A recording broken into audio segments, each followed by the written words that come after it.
안녕하세요. 네. 건강한 관절로 행복을 드리는 관절행복 정재훈TV의 MC를 맡은 가정의학과 김지영 원장입니다. 무릎 연골이 파열됐다는데 꼭 수술을 해야 하나요?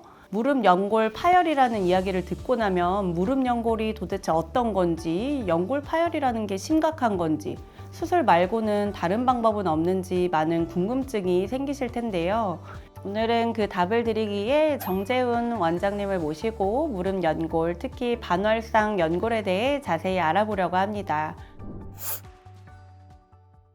원장님, 우선 여기서 말하는 무릎 연골은 정확히 어떤 걸 말하나요? 이렇게 무릎을 보면 위아래 두 개 뼈가 있잖아요. 이 뼈를 덮고 있는 연골이 있어요. 이거는 정식 용어로 관절 연골이라고 그래요. 그냥 연골이라고도 하고 물렁뼈라고 하기도 하죠. 그래서 이거에 하나 있고 이것이 바로 반월상 연골이에요. 주황색으로 있는 게 반월상 연골. 그러니까 그래서 반월상 연골이 파열됐다, 연골이 찢어졌다 그러면은 이 반월상 연골이 파열되거나 찢어진 걸 말해요. 파열이나 찢어진 것이 똑같아요. 네. 그렇습니다. 그래서 많은 사람이 혼동하고 있어요. 흔히 연골이 닳았다라는 표현도 많이 하시는데요. 그건 주로 어떤 상황을 말을 하나요? 그렇죠. 연골이 닳아졌다라고 하는 것은 관절 연골이 닳아졌다는 거예요. 즉, 그 관절 연골이 이게 닳아졌다는 거예요.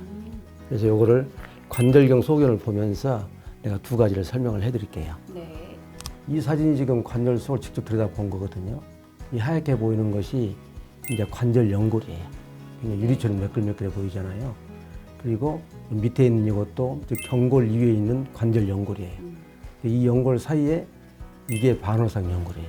여기 보면 조금 붉어져 나와 있죠. 좀 이상하잖아요. 얘가 이제 파열된 거예요. 더 자세히 보면은 이 연골이 찢어진 거예요. 아까 우리가 본 것은 이 앞부분 자세히 보니까 이렇게 찢어진 게 보이죠. 이게 이제 연골 파열입니다.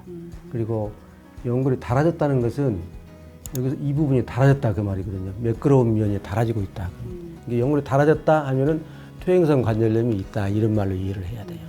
여기 보시면은 여기는 매끌매끌한데 여기가 지금 부서지고 있잖아요. 일부는 떨어져 나왔고 이것이 연골이 닳아지고 있는 과정이에요. 이것이 퇴행성 관절염이 진행이 되고 있는 과정인데 이게 심해지면은 이제 연골이 다 벗겨지고 그러면 이제 아주 심해져가지고 인공관절 하게 되고 그런 거죠. 그렇군요. 예. 그러면 이렇게 연골이 파열됐는지는 혹시 어떤 방법으로 진단을 해야 하나요? 예. 우리 환자들 오시면은 무릎이 아파서 오실 거 아니에요. 그럼 어디가 아프세요? 라고 일단 물어봐요. 아픈 부위를 보고 어느 정도 짐작할 수 있어요.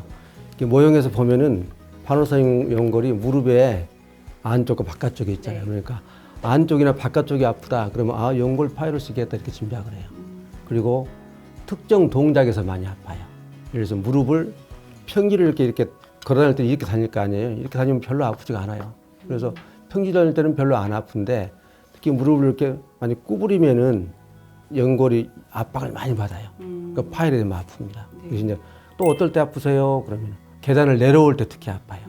그래서 이제 무릎이 아픈데 안쪽이나 바깥쪽이 아프고 평지 다닐 때는 괜찮은데 계단 내려올 때 많이 아프다. 쪼그려 앉았다 일어날 때 많이 아프다. 그러면 연골 파열이 가능성이 있구나라고 보는 거예요. 일단 그건 심증이고 그다음에 이제 진찰 대비 진찰해 보잖아요. 그럼 무릎을 구부려서 이렇게 비틀어요. 이렇게 구부려 가지고 이렇게 비틀면은 여기에 압박이 많이 가죠. 그런데다 이렇게 펴는 검사를 해요. 진지기면서 펴는 거예요. 이 검사를 맥머레이 검사라고. 예, 외국인이 발견해서 외국인 이름인데 구부릴 때도 아프고 이렇게 펼 때 아 소리가 날 정도로 아파져요. 이러면 이제 임상적으로 좀 파열 의심된다. 정확한 진단은 MRI를 통해서 하는 거죠. 그래서 이제 MRI 상으로 보이는 영상을 몇 개 보여드릴게요. 예, 여기 연골 파열이 있는 MRI 영상인데요. 영상에서 이쪽이 앞쪽이고 이것이 오금 쪽 뒤쪽이에요. 앞쪽에 보면은 반월상 연골이 위에 뼈와 밑에 뼈 사이 삼각형으로 나오잖아요. 여기 까맣게 나오는 것은 정상 모습이에요. 뒤쪽 부분은 이렇게 하얀 금이 수평으로 지나가고 있잖아요. 이게 찢어진 금이에요. 연골이 파열된 거죠. 그래서 이런 것이 수평으로 이렇게 파열됐으니까 수평 파열이다 그러는 거죠. 여기 보면 이제 단면도가 아까는 단면도가 이렇게 됐던 영상인데 지금은 이제 이렇게 단면도를 만들고 있어요. 그래서 안쪽과 바깥쪽이 같이 나오고 있거든요. 여기 바깥쪽이고 안쪽인데 바깥쪽은 이렇게 까맣게 나오고 있지 않습니까?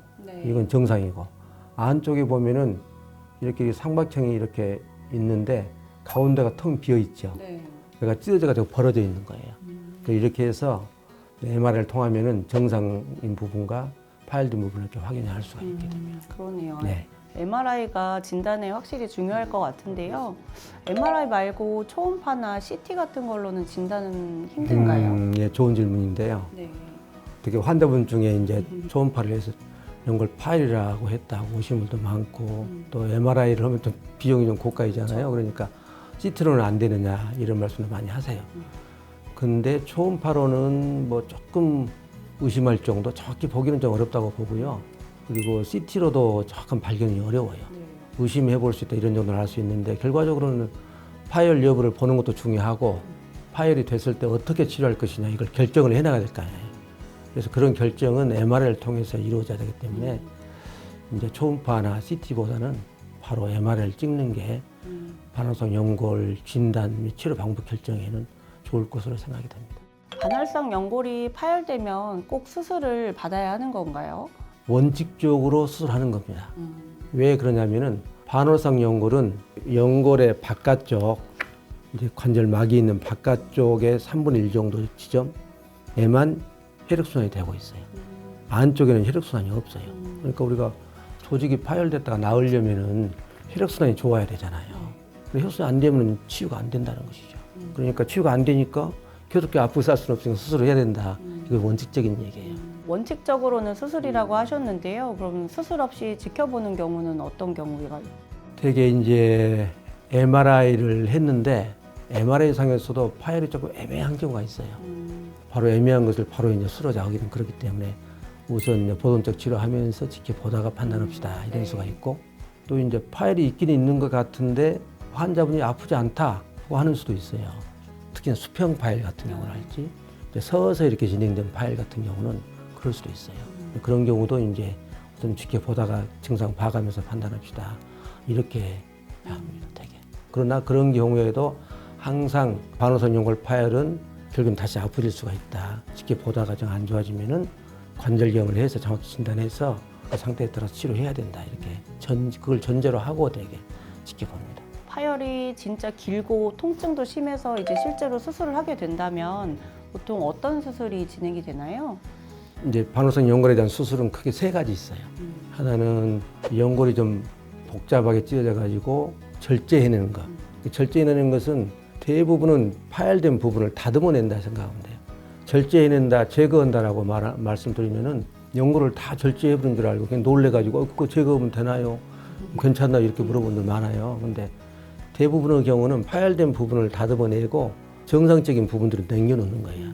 가능하면 많이 남겨두려고 노력하죠. 그래서 이제 경우에 부분 절제술을 하기도 하고 아니면 또 더 많이 절제하기도 하고 너무 심하게 찢어진 경우는 완전히 절제하기도 하죠. 할 수 없이 되고 봉합할 수 있는 경우는 봉합을 해주는데 특히 젊은 사람들의 경우는 아무래도 재생 능력이 좋으니까 좀 복잡한 것도 봉합을 해놓은 붙는 수가 많이 있어요. 아까 그 연골 파열이 심해서 완전히 제거된 경우가 있다고 그랬잖아요. 네. 젊은 사람들이 젊은 나이에 완전히 없어지게 되면 나중에 관절염이 거의 100% 온단 말이에요.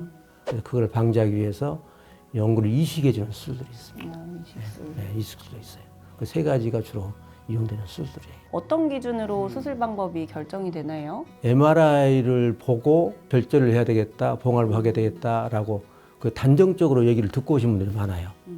근데 제 경험으로 보면은 MRI로 본 예상했던 그 모양이 실제 관절경 할 때 차이가 나는 수가 꽤 있습니다. 그런가요? 그래서 저는 항상 좋은 방법이 일단 지금 MRI를 보고 대략 봉합이 가능할 것 같다, 아니면 이건 절제를 해야 될 것 같다 이렇게 얘기를 하되 최종적으로는 관절경을 보고 파열 부위랄지 파열 양상을 보고 최종 판단하게 됩니다.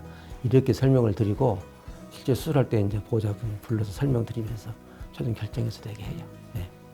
갑자기 좀 궁금한데 그 전절제술 하면은 반월성 연골을 다 제거하는 건가요? 전절제술은 다 절제가 됩니다. 없어도 괜찮은가요?